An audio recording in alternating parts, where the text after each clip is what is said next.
Imagine turning back the clock on your skin, looking in the mirror and seeing the glow you had 10 years ago. Today, I'm going to be talking about advanced therapies that are making skin rejuvenation a reality. Welcome back to the Longevity Show. I'm Dr. Hilary Lynn, a Stanford-trained longevity physician with a background in neuroscience, oncology, and primary care. Today, we're going to be diving into skin rejuvenation. In the part 1 episode, we discussed how skin elasticity naturally fades over time, and how lifestyle changes, diet, and topical treatments can help. Today, we're going to be getting into more advanced therapies, some that you can get in a clinic or even over the counter today. As a quick overview, nutraceuticals are dietary supplements derived from natural sources that offer health benefits beyond basic nutrition. So they often contain bioactive compounds that impact health, including skin health. These supplements can significantly reverse skin aging, maintain skin moisture, regulate the extracellular matrix synthesis and degradation. The ECM extracellular matrix is a network of proteins and other molecules that provides structural support to the skin, helping maintain firmness and elasticity and enhancing antioxidant capacity. Collagen peptides are so effective in improving skin hydration and elasticity. You eat them, your body breaks them down, and then they stimulate fibroblast activity, which increases collagen and elastin synthesis while inhibiting matrix metalloproteinases, MMPs. These degrade ECM components, and so by inhibiting them, you degrade less of your skin. Collagen peptides can be so easily added to your routine. You can mix them into your smoothies, even your coffee or water. And if you want extra bioavailability, look for hydrolyzed collagen peptides. They're already broken down into smaller, more easily absorbed fragments to enhance bioavailability and effectiveness. You can always just eat more protein. Protein is fantastic. It'll get broken down into these peptides. We also discussed a lot of vitamins, but just to highlight a couple, vitamin C and E are potent antioxidants that protect the skin against oxidative stress caused by UV radiation and other challenges. So vitamin C plays a crucial role in collagen synthesis and enhances the skin structure and resilience. Vitamin E supports that skin barrier function.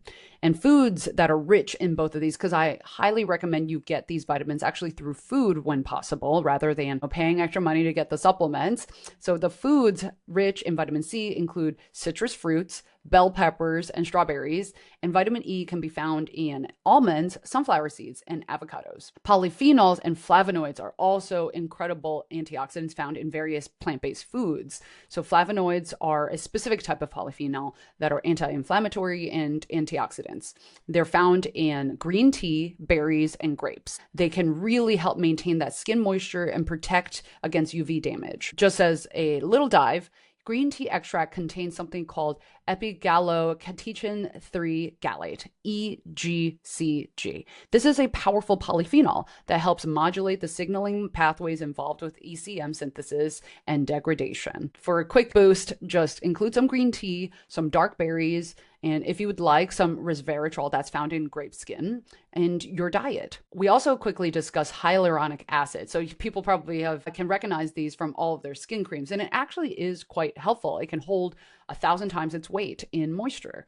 And that helps keep your skin moist, and water is good for all parts of our body, and our skin is no exception. So it helps maintain that skin moisture and elasticity, and it has some regenerative and antioxidant properties as well. You can take it as an oral supplement. It'll get broken down and recycled up into your skin, or you can apply it topically through serums. And it almost has this immediate effect because it's holding all that water from the moisturizer cream, and it's then directly getting absorbed into your skin. I also encourage people, so people forget all the time that other parts of your body need moisture as well. We focus so much on the face because that's what we pay attention to as humans, but your hands also go through a lot of wear and tear. I know I forget about my hands all the time. I'm washing them constantly. I'm careful about that, but you do need to moisturize them just as you would moisturize your face. Your skin in your hands is fairly delicate, and it does show aging signs. So just another area to focus on. So marine-derived hydrolysates are rich in specific peptides, which we'll dive a lot more into later in this episode. But these specific peptides have been shown to improve your skin barrier function and stimulate ECM component deposition. So that alleviates photoaging or sun damage related aging. So they're found in certain marine collagen supplements, which similarly can be added to your diet. I encourage people to try marine collagen supplements, but I know for myself, I've had it before. It's got this funny flavor to it.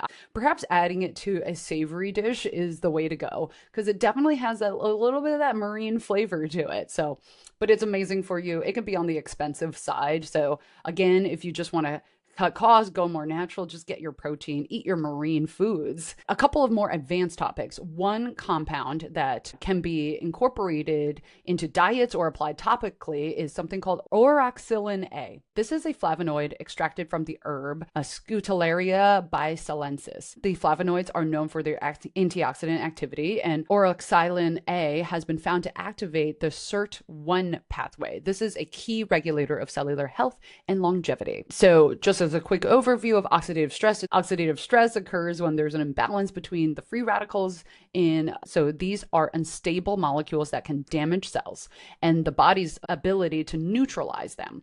And that leads to damage and breakdown of all kinds of cells, including our collagen and elastin, and that ages our skin as a result. So using these types of ingredients topically or in our diet can be really helpful for promoting skin rejuvenative actions. Takeaway from this section: incorporate foods rich in polyphenols, so green tea, berries, and grapes, into our daily diet. The skins are incredibly important. I like to think that, lots of fruit are really great for you, but because berries and grapes are pretty small, you've got a lot of skin to the inside. The insides are largely sugar, and the outsides are all these good things like polyphenols. So it's really, really good for you. I actually had an instructor once in university who was so into the skins of everything, but also potatoes, that he mentioned that he once took a pile of peeled skins from potatoes that his wife had left aside, and he was just munching through them because he was like, there's so many polyphenols in here, I don't want to waste them. And he actually made himself sick. So there's such a thing as too much of a good thing. So I don't recommend that, but I do think that the skins of many fruits and veggies are really helpful because that's where a lot of the polyphenols we like are contained. There's theoretical reasons for that. So these polyphenols are actually helpful because they're in the skins to protect the plant from enemies. So that's why it's in the skin and not in the body or the insides of it as much. And because it's protecting against it, it's actually a stressor or a slight challenge to our own bodies when we're eating them. But for people who have listened to my episodes about hormesis, a small amount of a stressor or a controlled stressor, a small challenge to our bodies, actually helps us adapt in a positive way.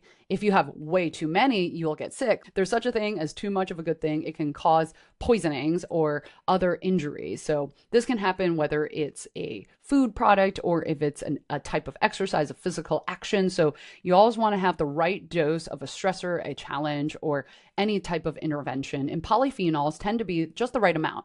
Very few of us can overdo it with polyphenols by like consuming a ton of potato skins or whatever it might be to the point that you're causing real problems for your bodies. All right. One of my favorite topics. We did an entire episode, but I wanted to do a little section on this because it's so important for skin health and rejuvenation. Red light therapy. Red light therapy is a non-invasive treatment that uses low wavelength red light. So that's around 630 to 660 nanometers to penetrate the skin. The longer a wavelength is, the more it can penetrate into anything, including the skin. If you get even longer, you can penetrate into the muscles. And that's why you see some red light therapy beds, like the ones that you can lie down in, they have infrared as well, because we're trying to get deeper into your muscle tissue and promote rejuvenation and recovery. So that's the theory behind red light therapy. So this stimulates cellular activity and promotes skin health. The mechanism involves photobiomodulation. So this is where red light is absorbed by these chromophores within skin cells, and that triggers positive biological effects. Again, there's such a thing as too much of a good thing. And so red light therapy is always recommended in set sessions and not at too high of a power for the target tissue in mind. In our other episode, we go into this quite deeply, but you wouldn't want a very high power if you're treating the eyes. And in fact, for the types of devices we use for the skin, we recommend people use goggles to protect the eyes because they're too high power. So it's not just like all types of red light therapy is good for all cells. You want to be careful, depending on what you're trying to treat, the exact wavelength and the power that you're using, and the devices, of course, because those are what control the power and the wavelengths. The mechanism for red light therapy is that it can enhance your mitochondrial function. Mitochondria are those powerhouses of the cell. It helps with all things related to energy. And therefore, that leads to increased production of ATP, which is the energy currency of the cells. It's like our electricity, basically. And this boost in the energy supports a lot of different repair functions and regenerative functions. So that's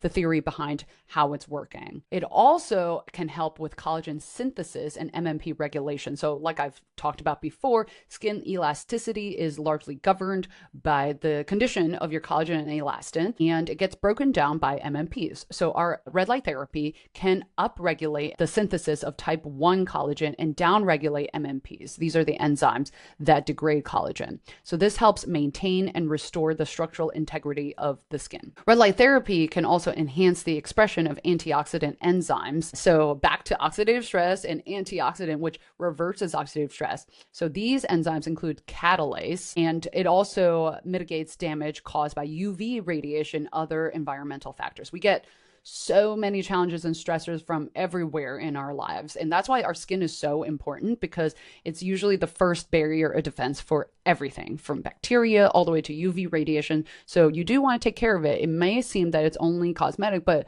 your skin is actually incredibly important to the rest of your health, in addition to being a window into what's going on the inside. The red light therapy also decreases the expression of pro-inflammatory cytokines. So these are things that can produce more and more inflammation, which we've talked about endlessly before. Inflammation is bad for your body in general because you get the degradation of a lot of processes, and that leads to all the problems of aging. Red light therapy contributes to reduce inflammation and supports skin healing and rejuvenation as a result. Red light therapy also enhances DNA repair, which helps mitigate skin aging and promote healthier skin cells. So how can you get red light therapy? You can actually get it through in-office treatments as well as at-home devices. So the at-home devices are really convenient and accessible. When it comes down to it, you just need red and light. And so it seems really, really simple. The reason why we don't just paint our light bulbs red and just, leave it at that is that typically your lights at home are probably not very high powered. On purpose. You want to save on energy, and you don't want to cause damage to your skin with some of the other wavelengths. The other wavelengths are less good for our skin cells or our eye cells in particular. So we want to keep things as low power as possible while still providing light for our everyday living.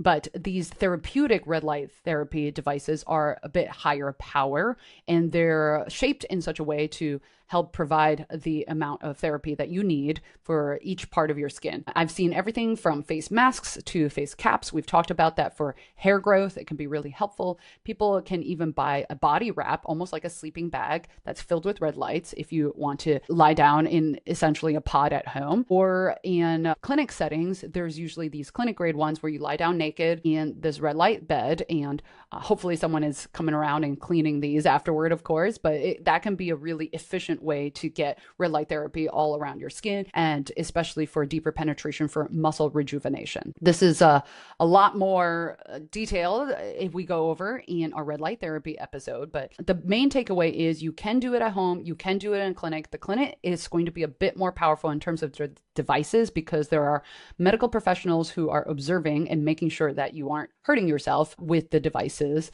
They're also very expensive to build and provide and maintain these types of devices in the clinics. And also the clinical devices, you might notice results more quickly with shorter sessions, but of course it's going to be less convenient to get to compared to something that you can use at home pretty much every single day. And for optimal outcomes, it's essential to stick to a routine with red light therapy because the benefits benefits definitely are more gradual and they accumulate over time. Red light therapy is ideal for individuals looking to reduce their fine lines, wrinkles, and skin redness. It's also beneficial for improving skin texture and boosting overall radiance. So while it has a lot of promise, I do encourage people who are trying it out to maintain realistic expectations. These are for lighter types of skin aging signs, and it can take weeks to months of consistent use to the point where it can really enhance your skin quality. And it's not going to produce the dramatic effects of more invasive treatments. Remember, check out our fuller dive in our red light therapy episode, and we'll talk about the science and how to use it more effectively as well. And you can consider an at-home device, which you can use even 3 to 5 times a week for 10 to 20 minutes, or you can schedule in-office sessions for more potent treatments that you might see the results of faster. Let's dive into some of the more innovative interventions for skin rejuvenation. So these emerging treatments go beyond what traditional moisturizers and serums can do, and even red light therapy.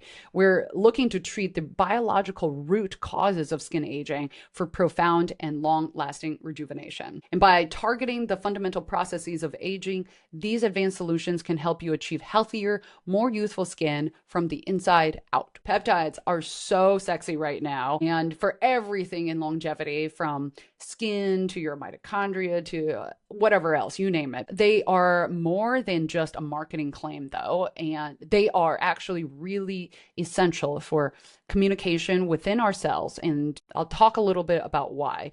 But first of all, what are peptides? So peptides are short chains of amino acids, which you can think of as these Legos or essential building blocks that can make up peptides and proteins. Proteins are basically just big peptides and peptides are smaller proteins. And so these peptides are small enough that they act as signaling molecules. They're like specialized tools within the larger machine of a protein or of a cell. So these smaller signaling molecules can prompt your skin cells to perform specific functions, such as produce collagen or repair damage. They're messengers that they run around your cells. They tell things what to do, like a coach instructs a team how to play.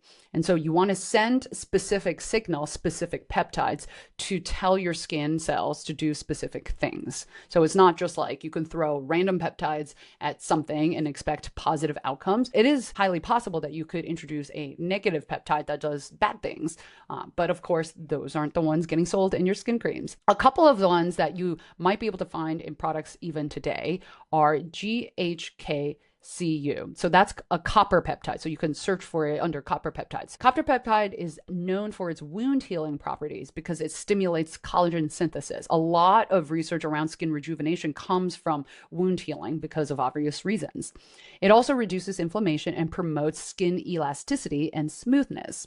It also has those great antioxidant effects we talked about, supports tissue repair, and it's a powerful ingredient in anti-aging skincare. Matrixyl is another ingredient that you can find in some skin creams today. So this also helps promote collagen and elastin production, reduces the appearance of fine lines and wrinkles, and it does this by mimicking the natural process of skin repair and to stimulate the production of extracellular matrix components like the collagen. So now we're going to dive into a few more peptides that are somewhat less available, but they might be coming to cream soon. So some of these are in research stage, some of these are starting to get introduced into skin creams and other therapies. Clavinin A and mastoparin MO are antimicrobial peptides that fight off harmful microorganisms, but they also promote skin regeneration.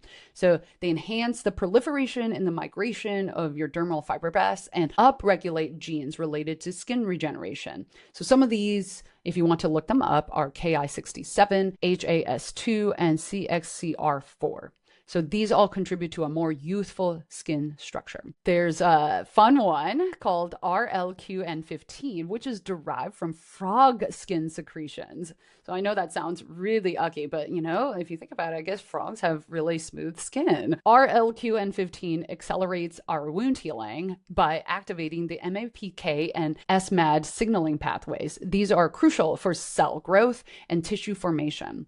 This peptide aids in re-epithelialization revitalization. So that's basically a form of regeneration for the skin, and the formation of new skin tissue. So that just speeds up the skin's natural renewal process, which, as you can imagine, is really helpful if you want to rejuvenate your skin. VTPY, VLLY are sea cucumber derived tetrapeptides. They do have some peptides that help enhance skin regeneration by increasing the proliferation of skin cells and boosting your energy metabolism. These sea cucumber tetrapeptides activate the ERK-AKT signaling peptides, which are essential for cellular proliferation and migration, leading to a healthier and more resilient skin. Then we've got RDKVIR, so Immunofan. This is a synthetic, so made from not a naturally derived product, but this is created in the lab, hexapeptide that stimulates fibroblast and keratinocyte activity. So this promotes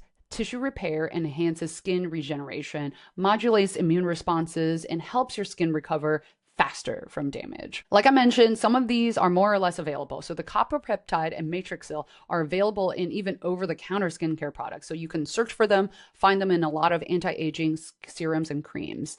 And they are specifically marketed typically at reducing wrinkles, boosting collagen, improving your skin elasticity. Luckily, they don't typically require a prescription, so they're pretty accessible for anybody.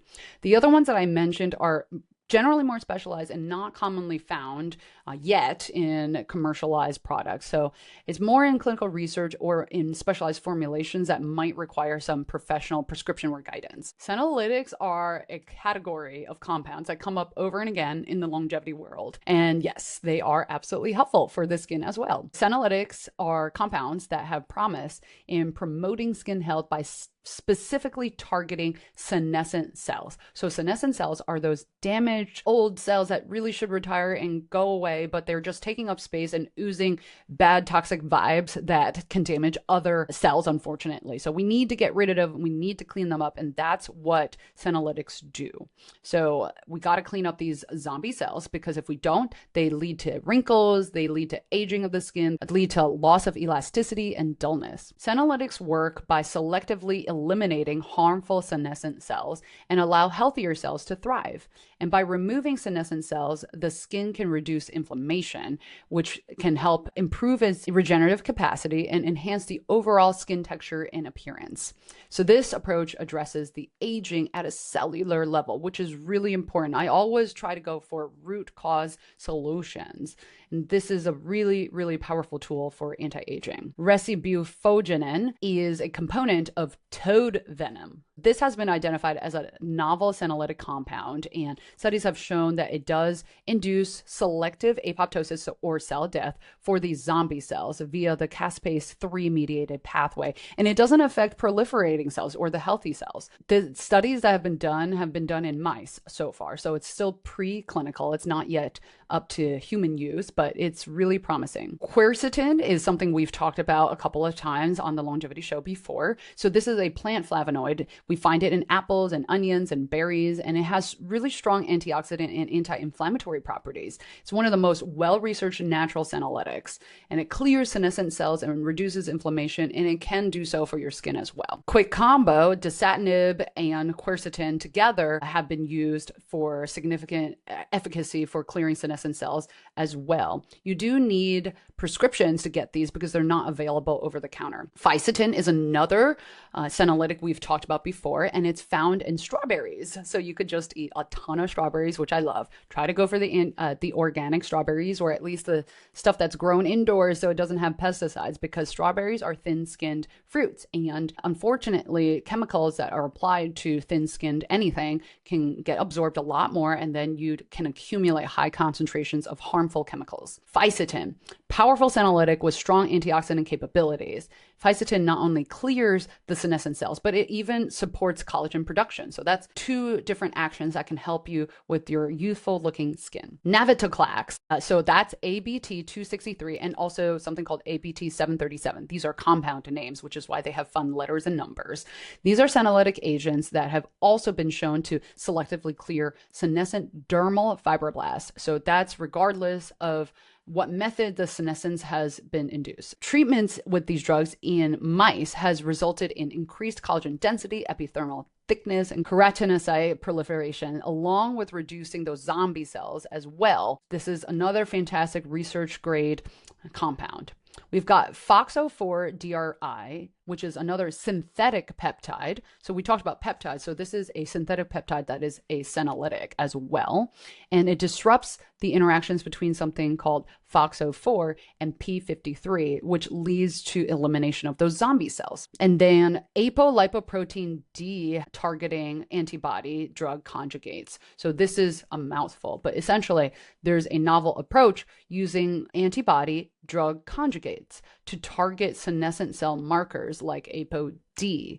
So this method involves using an antibody against ApoD conjugated with a cytotoxic drug. So imagine you've got this suicide bomber. So they're coming in, they identify the target, and then they kill it. So that is how that works. So a lot of technical terms there, but I just wanted to provide a quick overview because it is an important topic. And I think in the upcoming years, we're going to see more and more of these come to market. So by eliminating senescent cells, these senolytics can really help reduce chronic inflammation, which is a major contributor to our skin aging. And this can improve our skin elasticity, reduce wrinkles and fine lines, and then enhance even radiance. We talk about wrinkles all the time and then loss of elasticity, but there's a quality to youthful skin that is described more as radiance more than anything else. So we can all tell what skin looks a bit younger and what looks more aged. And there's certain little subtle qualities that when you go to the root cause,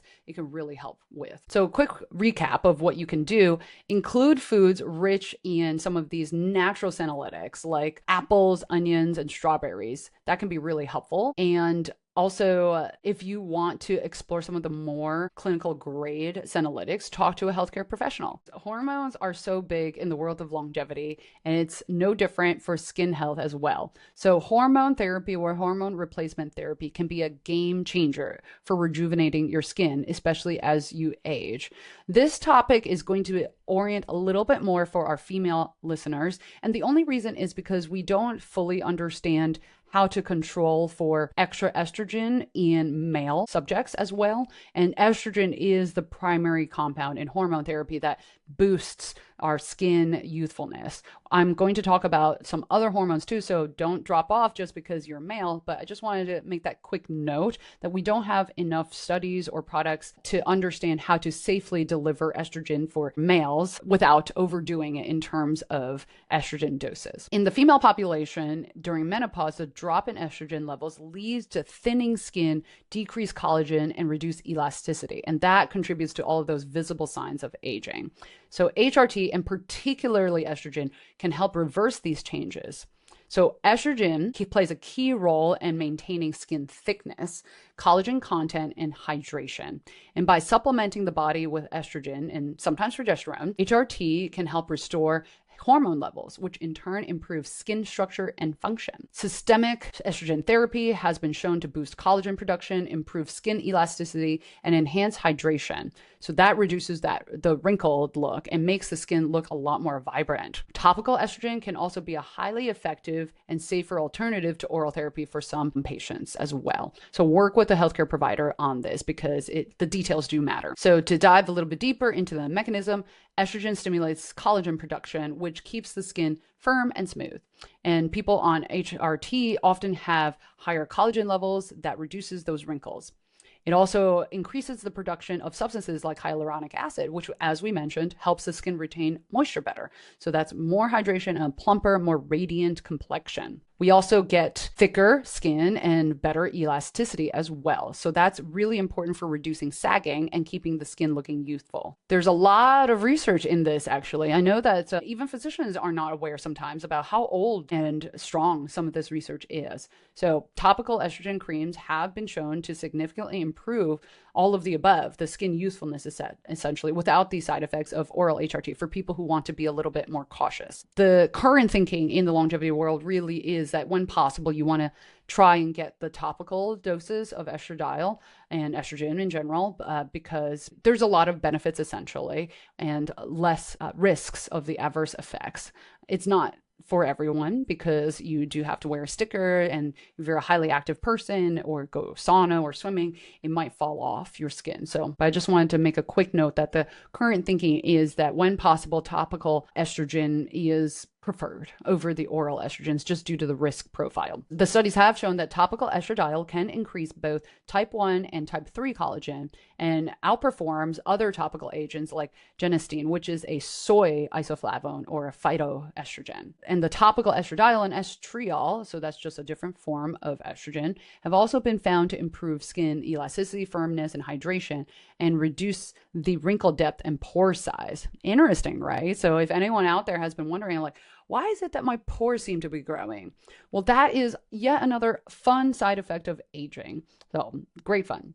And then if you have proper hormone balance, you can actually reduce the appearance of that. And in addition to all of those desperate measures that I know some of us do, like trying all the exfoliants in the world to try to reduce the pore sizes. As far back as the 1990s, we had studies that showed that in premenopausal women even, so this isn't even postmenopausal, using a 0.01% estradiol and 0.3% estriol for 6 months resulted in improvements in basically all of the things that we talk about, the skin elasticity, firmness, and hydration, and reduced wrinkle depth and smaller pores. The collagen levels also significantly increased. And fast forward about 10 years, and then we had some similar effects in 16 weeks for postmenopausal women in another study. And then around the same time, there was a randomized double-blind trial which compared two different types of estrogen. One was topical estradiol, and one was genistein, which, as we mentioned, is a soy-based estrogen in postmenopausal women. And both treatments did increase collagen levels, but the estradiol had superior outcomes, especially for facial skin improvements. Another study that compared the two on hyaluronic acid levels in postmenopausal skin showed that after 24 weeks, the estradiol similarly showed a greater improvement. The more body identical estradiol is helpful compared to phytoestrogens. So restoring hormonal balance through HRT does help, is basically what all of the studies show. And this effect really makes HRT a powerful tool. So I always promote using all the tools in our toolbox for everything longevity, everything health. We have studied testosterone and DHEA, which is a precursor to the sex hormones as well, for skin rejuvenation. So topical DHEA has been shown to boost collagen production and inhibit collagen breakdown, which helps maintain skin thickness and elasticity. It also improves skin hydration and sebum production, which is especially beneficial for older women in these particular studies. So testosterone can contribute to collagen production and skin thickening. Specific studies on topical use, however, are still a bit limited for the testosterone. Everything to do with hormones must be done hand in hand with an experienced healthcare professional. So I don't really recommend that people just go out there. There are over-the-counter hormone options, but I think it's really important to really understand you as a person, a whole person, and what hormone therapy might do for you.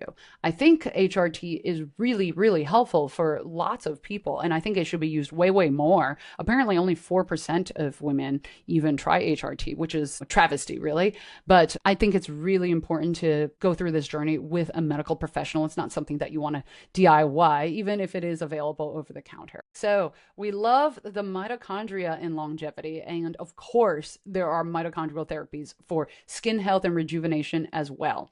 So mitochondria, they're the power plants of our cells. They produce little bits of energy called ATP. They are critical for keeping our skin as well as everything else vibrant and youthful. As we age, they don't work as effectively, and that leads to greater oxidative stress, that rusting, and also decreased cellular energy because they're less efficient.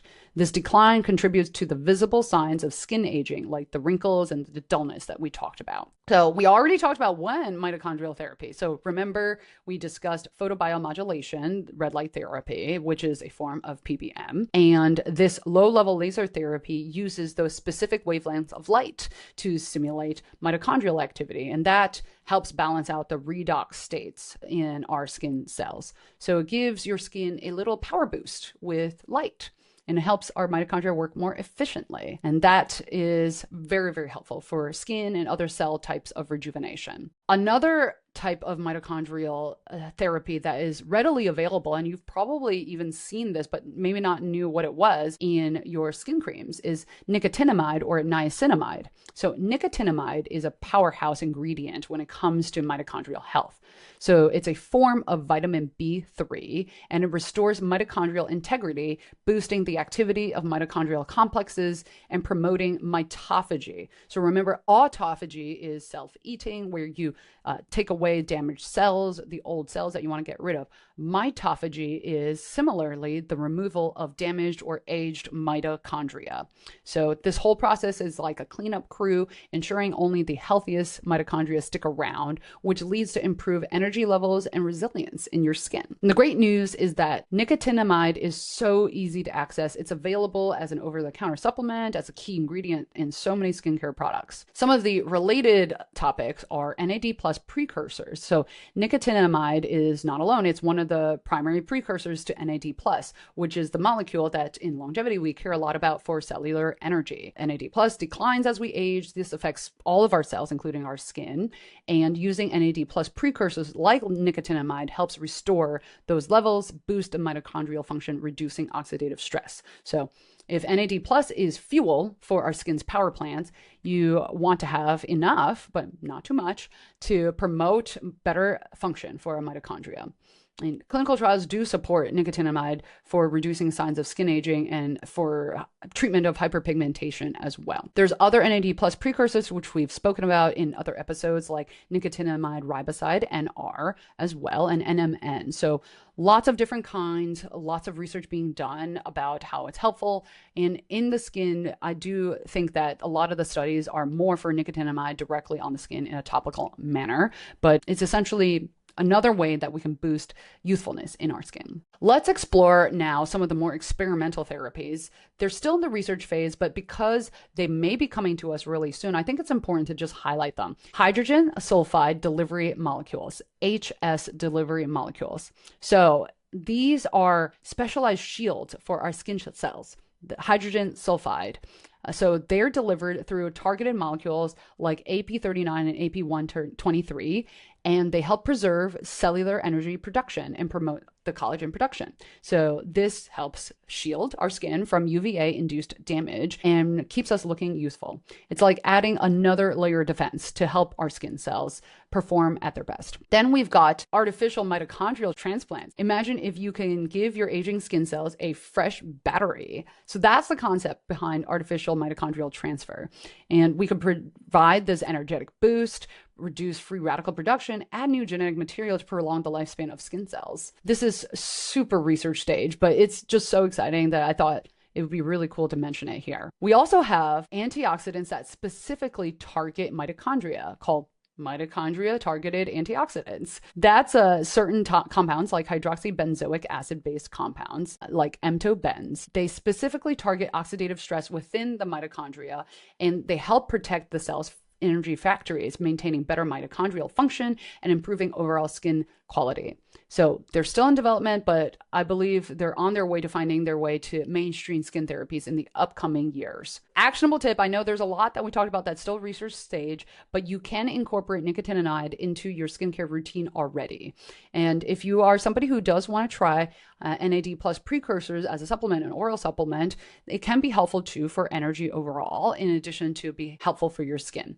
And of course, all of these advanced therapies, the PBM, the targeted antioxidants, it can be helpful to just consult with a dermatologist or specialist who can guide you. There are some specialized clinics that do perform these very advanced therapies for skin health. So what are we talking about? Stem cell therapies. These are amongst the most innovative and cutting edge approaches being researched for skin rejuvenation. They're definitely not widely available, but I do know that some clinics are already applying stem cells in very select situations. Stem cells are unique cells that can transform into different cell types. So they're these cell precursors almost, and therefore they're really helpful for regenerating tissues. So you might have heard them being used in joint regeneration, but also it can be used for skin regeneration. In the context of skin aging and health, we have these mesenchymal stem cells, MSCs, which are specialized cells that can develop into a variety of cell types, including bone, cartilage, muscle, and fat.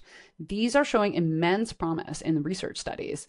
MSCs can be derived from a variety of sources. I know there's a lot of myths out there and misbeliefs that we can only get stem cells from things like embryos, but that's absolutely not true. We can get it from so many different sources, and it's so much easier and cheaper and scalable to get it from sources like these. So these include your bone marrow, which you can get from anybody, your own self, and adipose tissue or fat tissue, and cord blood. So if you've ever been to one of these info sessions, cord blood storage sessions, that's what they're talking about. These umbilical cord blood cells can be helpful if you want to perform something like stem cell treatment for your skin or joints. Bone marrow derived MSCs are, in my current understanding, the more popular form because it's much more easily controllable. It doesn't have as many of the potential harms of the other types of MSCs, and you can get them from anybody. So I think in the future, we'll probably see a lot more of bone marrow derived MSCs than others. They're really potent in terms of regenerative abilities, and as I mentioned, really easy to get from lots of different sources. Adipose tissue derived MSCs are also popular because it's quite abundant, for better or worse, and it's pretty easy to extract them. Cord blood is a little bit harder because it's very, very small volume, but it is a very great ethically sourced supply of highly potent MSCs. So the key benefits of these stem cell therapies are collagen and elastin production. So like I mentioned, collagen and elastin production goes down with age, and MSCs can enhance their production again. And that is really key to maintaining skin elasticity and firmness. The MSCs secrete these growth factors and cytokines that stimulate the dermal fibroblasts, which are the cells responsible for producing these components. So they're like these foremen on a construction site coordinating the production of collagen and elastin, telling them we've got to boost up the skin structure. So that's what's going on. MSCs also have anti-inflammatory properties that reduce skin inflammation. So their secretome, which is the collection of molecules that they secrete, calm inflammation, creating a healthier environment for your skin to thrive. It's like having an inbuilt fire department. They're putting out the fires of inflammation all over, allowing your skin to heal and rejuvenate. MSCs, it feels like they're magical, but they also combat oxidative stress, that rusting, and that contributes to skin aging. So they secrete lots of these antioxidant molecules that neutralize free radicals or these unstable molecules that damage cells and accelerate aging. And MSCs also promote the proliferation and migration of certain skin cells like keratinocytes and fibroblasts. They're essential for skin repair and regeneration. So they're like these coaches that encourage these good, beneficial skin cells to move and multiply where needed. So it can be really helpful for healing as well. MSCs can inhibit MMPs, which are those enzymes that break down those structural components like collagen. So by keeping MMPs in check, MSCs help maintain skin integrity and slow the aging process. MSCs release something called exosomes, which are tiny vesicles packed with bioactive molecules like microRNAs. So these are delivering crucial instructions. Remember, the peptides are messengers. Well, exosomes are also messengers, and they deliver instructions to skin cells to promote collagen and elastin production, reduce inflammation, and enhance cellular repair. So they're like these little delivery trucks. They bring the vital supplies to your skin cells and help them function optimally and repair damage. I'm not going to go into all of the different ways that exosomes are helpful because largely speaking, they're the same as from MSCs because they're a component that are excreted from the MSCs. So they help with everything from the collagen to the antioxidant use cases to regeneration. They also regulate gene expression. So that's actually like a key factor that I'm going to quickly touch on. So exosomal miRNAs from MSCs regulate gene expression linked to skin rejuvenation because they target the genes involved with inflammation, cell proliferation, and apoptosis. This orchestrates the entire skin repair process. MSC-derived exosomes can also stimulate the formation of new blood vessels, which, as you can imagine, can be really helpful because the blood brings nutrients and oxygen to the skin.